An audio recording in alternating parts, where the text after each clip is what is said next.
ஒரு காலத்துல பிரம்மாவின் சபையில ஒரு அழகான அப்சரஸ் இருந்தாங்க.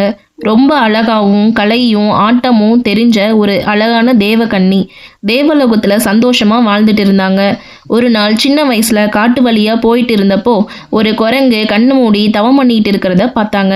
அதை பார்த்த உடனே குழந்தை மாதிரி குதூகலமா சிரிச்சுக்கிட்டு அந்த குரங்கு மேல மரத்துல இருக்கிற பழங்களை பறிச்சு எரிய ஆரம்பிச்சாங்க. அடுத்த நொடி அந்த குரங்கு சட்டுன்னு ஒரு முனிவரா மாறிடுச்சு. தவம் கலைஞ்சதுக்காக கடும் கோவமா அந்த முனிவர் எழுந்து நிக்கிறாரு. முனிவர் அப்சரஸை பார்த்து, நீ யார் மேலேயாவது காதல் கொண்டா அந்த நிமிஷமே நீ குரங்கா மாறிடுவேன்னு சாப விடுறாரு. கேட்ட உடனே அப்சரஸ் அதிர்ச்சியா பயத்துல கண்ணீர் மல்க மன்னிப்பு கேக்குறாங்க. என் தவற மன்னிச்சிருங்கன்னு கெஞ்சுறாங்க. அப்போ அவங்க ஒரு வேண்டுகோள் வைக்கிறாங்க. எனக்கு குரங்கு முகம் இருந்தாலும் என்னை உண்மையா நேசிக்கிற ஒரு கணவன் கிடைக்கணும். மேலும் சிவபெருமானின் அவதாரம் எனக்கு மகனாக பிறக்கணும். அந்த மகன் பிறந்த உடனே எனக்கு சாப விமோசனம் கிடைக்கணும்னு பிரார்த்திக்கிறாங்க. அந்த வரமும் கிடைக்குது. அதனால தான் அஞ்சனா பூமியில பிறக்கிறாங்க. காலம் கடந்து தெய்வீக சக்தியோட ஒரு மகன் பிறக்கிறாரு. அவர்தான் ஆஞ்சநேயர். காட்டின் ஆழ்ந்த அமைதிக்குள் இயற்கையோடு ஒன்றிணைந்து வாழ்ந்து கொண்டிருந்தாள் அஞ்சனா. மரங்களின் நிழலிலும் பறவைகளின் கீச்சும் ஓடும் நீரின் ஒளியும் அவளின் வாழ்வின் ஒரு அங்கமாய் இருந்தது. அப்படி ஒரு நாள் அந்த காட்டுல வலிமையும் வீரமும் பொலிவுடன் தோன்றிய ஒரு ஆடவனை அவள் சந்திச்சா. அவன் முகத்தில் இருந்த தன்னம்பிக்கை, கண்களில் தெரிந்த கருணை, இவையெல்லாம் அஞ்சனாவின் இதயத்தை ஒரு கண நேரத்தில் கவர்ந்து விட்டது. காதல் அப்படிங்கிற உணர்வு அவள் மனதில் முளைத்த அந்த நிமிஷமே முனிவர் வழங்கிய சாபம் செயல்பட்டு அவள் உடனே ஒரு குரங்கு வடிவமாக மாறிட்டா. அந்த மாற்றம் அவளை ஒரு நொடிக்கு அதிர்ச்சியிலும் வேதனையிலும் ஆழ்த்தியது. ஆனா அவள் அருகில் நின்ற அந்த ஆண் அமைதியாக சிரித்தபடி தன்னை கேசரி என்று அறிமுகப்படுத்தினான். நான் குரங்குகளின் அரசன் என்று அவன் பெருமையோடு கூறினான். மனித உருவத்தையும் குரங்கு உருவத்தையும் நினைத்த நேரத்தில் எடுக்கக்கூடிய அதிசய சக்தி அவனுக்கு இருந்தது. குரங்கு தலையுடன் மனித உடல் கொண்ட அவன் வலிமையிலும் வீரத்திலும் தலை சிறந்தவன். அவனது அதிசய சக்தியையும் தன்னம்பிக்கையும் கண்டு அஞ்சனா தேவி ஆச்சரியத்தில் மூழ்கினாள். கேசரி அஞ்சனாவின் உள்ளத்தின் பாவனையையும் தூய்மையையும் உணர்ந்து அவளை திருமணம் செய்து கொள்ள வேணும்னு கூறினான். சாபத்தின் காரணமாக குரங்கு வடிவம் பெற்றிருந்தாலும் அவளின் உள்ளத்தின் அழகை அவன் உணர்ந்திருந்தான். அஞ்சனாவும் அவனது உண்மையான அன்பை புரிந்து கொண்டு அந்த அடர்ந்த காட்டிலேயே இயற்கையை சாட்சியா வச்சு 2 பேரும் திருமணம் செஞ்சுக்கிட்டாங்க. திருமணத்துக்கு பிறகும் அஞ்சனாவின் மனம் ஒரே எண்ணத்துல தான் நிலைச்சிருந்தது. அதுதான் சாப விமோசனம். அவள் தினமும் ஆழ்ந்த பக்தியுடன் சிவனை நினைச்சு தவம் மேற்கொண்டாள். அவளின் தவம் தீவிரமாய் மனம் முழுவதும் இறை நினைவால் நிரம்பியதாய் இருந்தது. அவளது பக்தியால் மனம் குளிர்ந்த சிவபெருமான் அவளுக்கு அருள் தரிசனம் அளித்து என்ன வரம் வேணும்னு கேட்டாரு. அப்போது அஞ்சனா, உம்மை மகனாக பெறும் பாக்கியம் எனக்கு கிடைக்க வேண்டும். அந்த மகன் பிறக்கும் தருணமே எனது சாபம் நீங்க வேண்டும் என்று தாழ்மையோட கூறினா. அவளின் தூய்மையான விருப்பத்தையும் தெய்வீக பக்தியையும் கண்டு சிவபெருமான் அவளது வேண்டுகோளை ஏற்றுக்கொண்டார். அதே காலகட்டத்தில் அயோத்தியாவில் சூரிய வம்சத்தை சார்ந்த தசரத சக்கரவர்த்தியும் மனவேதனையில் இருந்தார். பெரும் பேரரசை ஆட்சி செய்தாலும் அவருக்கு ஒரு குழந்தையும் பிறக்கலை. தனது வம்சம் தொடர வேணுன்ற ஆசையில் அவர் வேத விதிப்படி புத்திர காமேஷ்டி யாகம் நடத்தினார். அந்த யாகம் மிகுந்த வைபவத்துடனும் மந்திர ஒலிகளாலும் வேத கோஷங்களாலும் நடந்தது. யாகத்தின் இறுதியில் அக்னிகுண்டத்திலிருந்து தெய்வீக ஒளியில பிரகாசித்தபடி அக்னி பகவான் தோன்றி அரசனிடம் ஒரு புனிதமான பாயாசத்தை கொடுத்தாரு. அந்த பாயாசத்தை உங்க மனைவிகளுக்கு கொடுங்கன்னு சொன்னாரு. அதனால தெய்வீக தன்மையுள்ள மகன்கள் பிறப்பார்னு அவர் சொல்லி மறைஞ்சாரு. மிகுந்த பக்தியுடனும் மகிழ்ச்சியுடனும் தசரதன் அந்த பாயாசத்தை தனது மூத்த மனைவியான கௌசல்யாவிற்கு கொடுத்தாரு. ஆனால் தெய்வீக திட்டத்தின் ஒரு பகுதியாக அந்த பாயாசத்தில் இருந்த சிறிதளவை ஒரு பறவை எடுத்து சென்றது. அந்த பறவை தூரத்தில் தவம் செய்து கொண்டிருந்த அஞ்சனா இருந்த காட்டின் மீது பறந்து வந்து அவள் தவம் புரிந்த இடத்திற்கு அருகே அந்த பாயாசத்தை விட்டு சென்றது. அதே சமயம் அஞ்சனாவின் தீவிர தவத்தால் மனம் குளிர்ந்த சிவபெருமான் காற்றின் அதிபதியான வாயுவிடம் ஒரு தெய்வீக கட்டளையை அளித்தாரு. அந்த பாயாசம் அஞ்சனாவின் கரங்களில் சேர வேண்டும்னு சொன்னாரு. அதற்கு வாயுதேவன் தன் மென்மையான தென்றலால் அந்த புனிதமான பிரசாதத்தை எடுத்து சென்று அஞ்சனாவின் கரங்களில் விழ செய்தாரு. தன் தவத்தின் நடுவே அந்த அருள் பரிசை கண்ட அஞ்சனா இதுவே இறைவனின் அருள் என்று உணர்ந்து பரம ஆனந்தத்துடன் அதை சாப்பிட்டாள். காலம் கடந்து இறைவனின் அருளால் அஞ்சனா ஒரு குரங்கு முகம் கொண்ட தெய்வீக மகனை பெற்றாள். அந்த குழந்தை சாதாரணமானவன் அல்ல, சிவபெருமானின் அம்சமாக அவதரித்த அருள்மூர்த்தி. பின்னர் உலகமே போற்றும் அந்த மகன் பக்தி, வலிமை, அறிவு, பிரம்மச்சரியம் ஆகிய அனைத்திலும் சின்னமாக விளங்கிய ஆஞ்சநேயர் ஆனார். தன்னுடைய குழந்தை பருவத்தில் மிகுந்த பலசாலியாக விளங்கிய அனுமன் தன் தந்தை கேசரி மற்றும் தாய் அப்சரஸ் அஞ்சனா தேவியின் சக்திகளையும் சேர்ந்து பெற்றாரு. வாயுதேவனின் மகன் என்பதால் காற்றை போல மிக வேகமாக செயல்பட்டாரு. ஆஞ்சநேயரின் பிறப்பால் அஞ்சனா தன் சாபத்திலிருந்து விமோசனம் பெற்றாரு. ஆஞ்சநேயர் பிறந்தவுடன் சாபத்திலிருந்து விமோசனம் பெற்ற அஞ்சனா தேவி வானுலகுக்கு திரும்பினாள். அனுமருக்கு ஆஞ்சநேயா, கேசரி நந்தனா, வாயுபுத்ரா அப்படிங்கிற நிறைய பெயர்கள் இருக்கு. இந்த பெயர் எல்லாமே அவரது பிறப்பின் தெய்வீக ரகசியத்தையும் அவருள் இருந்த அசாதாரண சக்தியையும் தான் வெளிப்படுத்துது. இந்த தெய்வீக பிறப்பு அஞ்சனாவின் வாழ்க்கையில மிகப்பெரிய திருப்பமாக அமைஞ்சது. முனிவரால் கிடைச்ச சாபம் மகன் பிறந்த தருணத்திலேயே நீங்கியது. சிவ அம்சமாக அவதரித்த அந்த குழந்தையின் வருகையால் அவள் துன்ப வாழ்க்கை நிறைவடைந்தது. சாப விமோசனம் பெற்ற அஞ்சனா தேவி தன் பாக்கியத்தை மனமார்ந்த நன்றியுடன் ஏற்றுக்கொண்டு மீண்டும் தேவலோகத்திற்கு திரும்பினாள். அனுமன் சின்ன பையனா இருந்த காலத்துல நடந்த ஒரு அதிசயம் சம்பவம் இது. ஒரு நாள் காலையில அவனுக்கு ரொம்ப பசி எடுக்குது. அந்த நேரம் கிழக்கே சிவப்பா ஒளி வீசிக்கிட்டு இருந்த சூரியன் உதயமாகி வருது. அந்த செம்மஞ்சள் நிற சூரியன் அவனுக்கு ஒரு பெரிய பழுத்த பழம் மாதிரி தெரிஞ்சது. அடடா, என்ன ஒரு பெரிய பழம்னு நினைச்சுக்கிட்டு அதை சாப்பிடணும்னு அந்த வானத்துக்கே தாவுறான். சாதாரண தாவல் இல்லை, காற்றை விட வேகமா மேலே மேலே போய்கிட்டே இருப்பான். தேவர்களுக்கே அதிசயமா இருந்துச்சு. இதை பார்த்த இந்திரன், தேவர்களோட ராஜா, பயந்துடுறாரு. இவன் சூரியனையே விழுங்கிடுவானோ அப்படின்னு நினைச்சு தன்னோட வஜ்ராயுதத்தால அனுமனை அடிக்கிறாரு. அந்த அடி நேரா அவன் தாடையில பட்டுச்சு. அடியின் பலத்தால் அனுமன் கீழே விழுந்து மயங்கிடுறான். அவன் தாடை உடஞ்சிருச்சு. அதனால தான் அவனுக்கு ஹனுமன்னு பேர் வந்துச்சுன்னு சொல்லுவாங்க. இதை கண்டு அவன் அப்பா வாயுதேவர் ரொம்பவே கோவத்துக்கும் துக்கத்துக்கும் ஆளாகிறாரு. என் பையனை இப்படி அடித்தாங்களேன்னு வருத்தப்பட்டு உலகத்தில் இருக்க காற்றையே நிறுத்திடுறாரு. உடனே என்ன ஆகுதுன்னு தெரியுமா? எல்லா உயிர்களும் மூச்சு வாங்க முடியாமல் தவிக்க ஆரம்பித்தாங்க. உலகமே கலங்கிருச்சு. அப்போ எல்லா தேவர்களும் சேர்ந்து சிவபெருமானை நாடுறாங்க. சிவபெருமான் வந்து அனுமனை உயிர்ப்பிக்கிறாரு. அனுமன் உயிர் திரும்பியதும் வாயுதேவரும் மீண்டும் காத்த உலகத்துக்கு விடுறாரு. எல்லாரும் நிம்மதியாக அடைஞ்சாங்க. அதுக்கப்புறம் தேவர்கள் எல்லாம் அனுமனுக்கு பெரிய பெரிய வரங்கள் கொடுக்க ஆரம்பிக்கிறாங்க. சிவபெருமான் சொல்றாரு, இனிமே எந்த ஆயுதமும் உன்னை காயப்படுத்த முடியாதுன்னு.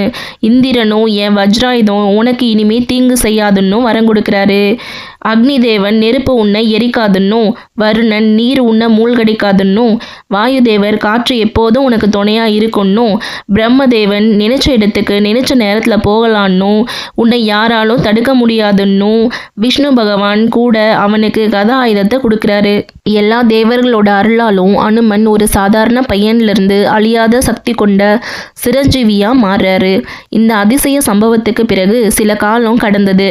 தேவர்களின் அருளால் அளவற்ற சக்திகளும் பாதுகாப்பும் பெற்றிருந்தாலும் அனுமன் இன்னும் ஒரு குறும்பு நிறைந்த சிறுவனாகவே இருந்தார். குழந்தைத்தனமான உற்சாகமும் அளவில்லாத ஆற்றலும் அவருள்ள பொங்கி வழிஞ்சது. தன்னிடம் உள்ள வல்லமைகள் எவ்வளவு பெரிது என்பதை முழுமையாக உணராத அவர் அவற்றை பயன்படுத்தி சிறு சிறு சேட்டைகள்லையும் ஈடுபட தொடங்கினார்.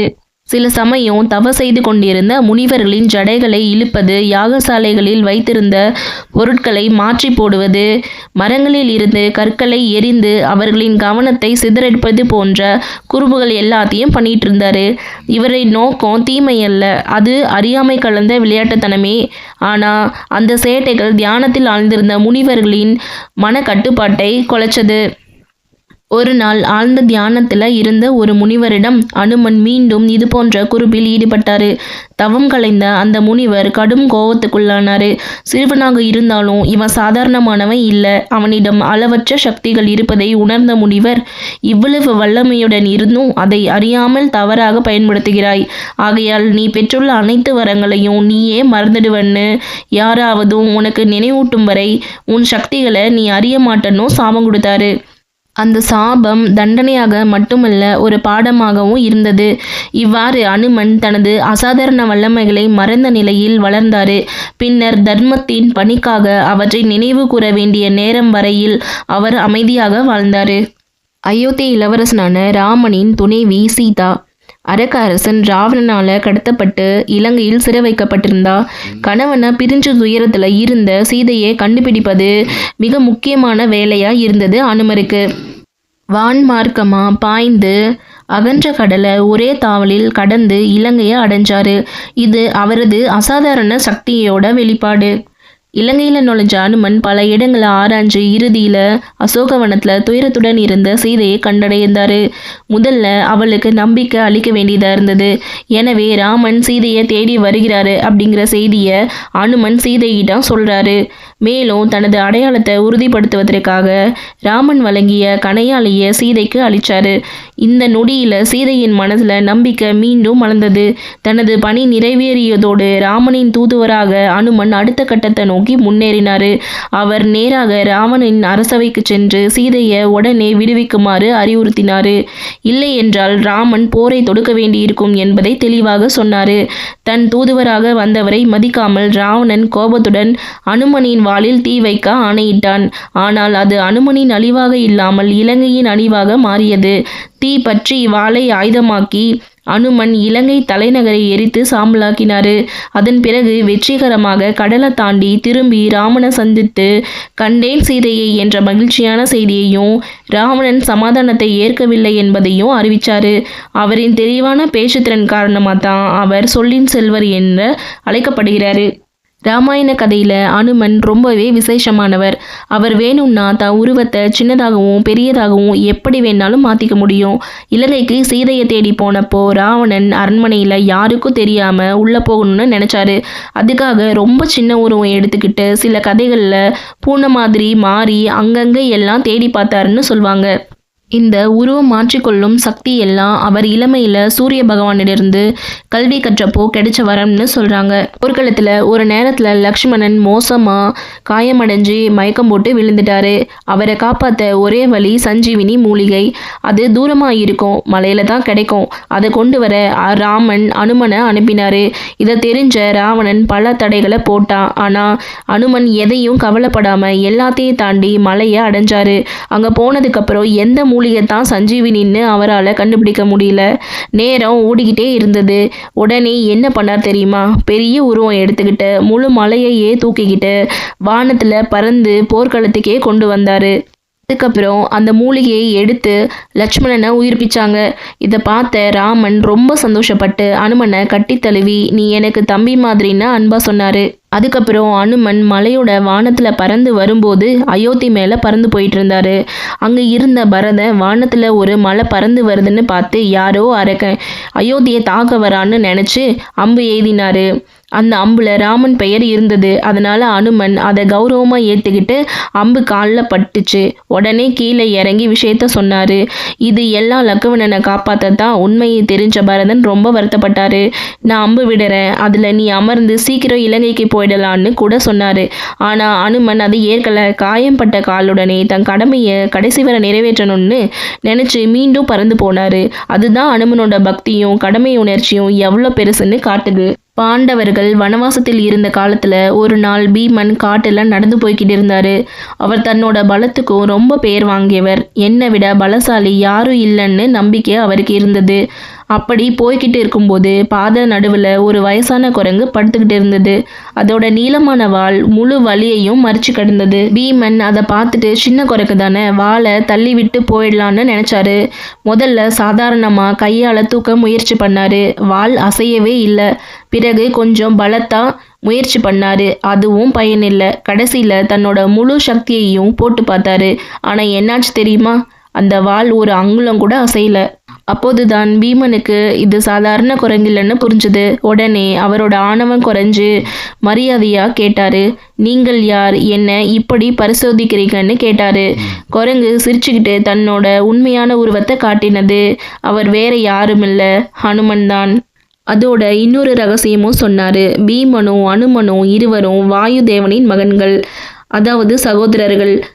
அதனால தான் பீமனை சோதிச்சேன். உனக்கு பணிவு முக்கியம் என்பதை உணர வைக்கணும் என்பதற்காகத்தான் இதை செய்தேன் என்றார் அனுமன்.